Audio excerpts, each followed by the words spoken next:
আলহামদুলিল্লাহ, এবার আমার স্বপ্ন বাড়ি যাবে। প্রায় 3 বছর পর বাবা মায়ের সাথে ঈদের আনন্দ ভাগাভাগি করার জন্য এবার যাচ্ছি। আসসালামু আলাইকুম, আমি সানজিদা। আশা করি সকলেই ভালো আছেন। ঈদের বাকি আর মাত্র 2 দিন। এবার পরিবারের সাথে ঈদ করার জন্য ঢাকা চলে যাচ্ছি।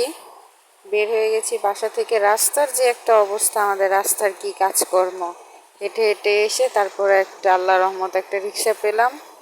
তারপরে ছুটে চলেছি। আকাশে কি ঘন কালো মেঘ, মনে তো আনন্দের কোনো শেষ নেই। চলে গিয়েছি আগে একটু মনটাকে রিফ্রেশ করার জন্য একটু চাচা ভাতিজা খেয়ে নিচ্ছি। চাচা খেতে খেতে আশেপাশে শুধু দেখছি, যেদিকে তাকাই শুধু গরু আর গরু। কিনতে না পারি, দেখতে তো পারি। বাসের জন্য অপেক্ষা করতে করতে বাস চলে এসেছে। আর এইবার ডিরেক্টলি আর ঢাকা যাওয়া হবে না। গাজীপুরের কোনো গাড়িই পাইনি একটা না, তাই এবার ভেঙে ভেঙে যেতে হবে। আগে থেকেই বুঝতে পারছি ভোগান্তি কিছু আছে। গাড়িও ছেড়ে দিল। তারপরে যেখান থেকে বরিশাল থেকে বের হতে মাত্র 2-3 ঘন্টা সময় লাগে, সেই জায়গায় এত পরিমাণে জ্যাম।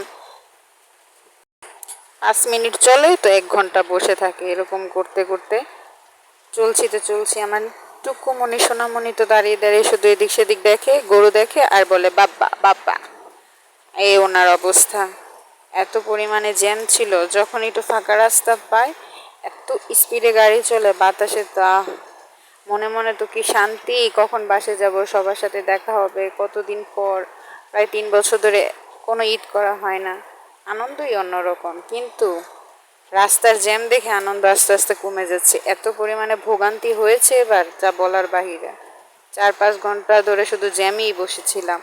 যেই জায়গায় মাত্র 4-5 ঘন্টা সময় লাগে, 5 থেকে 6 ঘন্টা সময় লাগে আমার শ্বশুর বাড়ি থেকে বাবার বাড়ি যেতে, সেই জায়গায় এবার জ্যামে বরিশাল থেকে বের হতেই প্রায় 8-9 ঘন্টা সময় লেগে গেল। বসে বসে ঢং করছি, আর কি করব। বাস প্রায় খালি। এই বাস থেকে তো কেউই যায় না, উল্টা দিকে যাওয়া হচ্ছে। সব ঢাকা থেকে আসছে আর আমি বরিশাল থেকে ঢাকা যাচ্ছি। আমার সন্টু ময়নারা ওই পাশে বসে বসে মোবাইল দেখছে, আমি বাইরে প্রকৃতি দেখছি। এত পরিমাণে জ্যাম জট, আর ভালোই লাগছিল না কোনোভাবে।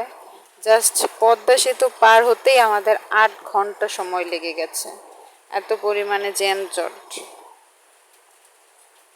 একটু চলি আবার থেমে থাকি, এই অবস্থা করতে করতে আসছিলাম।